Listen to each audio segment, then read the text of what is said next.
السلام عليكم ورحمة الله وبركاته. هنعمل النهاردة إن شاء الله مع بعض بطاطس محشية باللحمة.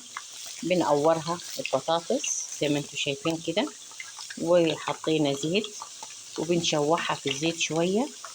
وبعد ما هنشوحها نكون بنعمل العصاج بتاعنا اللي احنا عارفينه، طبعا لحمة مفرومة أو لحمة قطع، وبتحط عليها شوية من الصلصة وكل التوابل بتاعتك، سواء طبعا كزبرة، شوية من ملح، شوية من بابريكا، شوية من الكمون، شوية من الفلفل الأسود بالطريقة دي. وهتحط لها معلقة من من الصلصة. ما تكتريش الصلصة قوي عشان ما تبقاش زي صينية البطاطس بس. وبعد ما بتخلصي العصاج خلص بالطريقة دي، هنركن العصاج كده وهنروح على البطاطس بتاعتنا نقلبها عشان الناحية التانية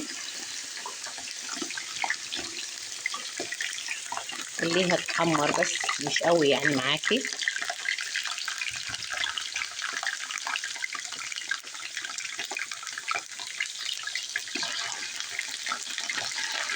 وبعد طبعا ما تحمر هنطلعها وهنحشيها باللحمة اللي احنا قلنا عليها دي.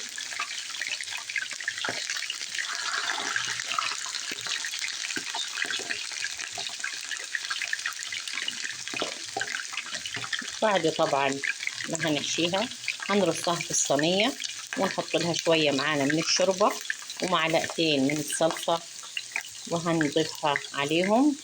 وبعد كده هنحطها على طول معانا في الفرن لغاية ما تلف كده وتتسبك، وبنطفي عليها.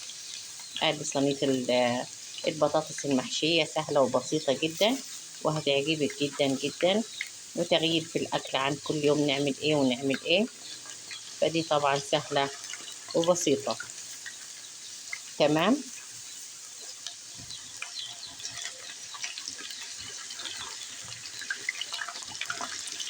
بنقول بالهنا والشفا.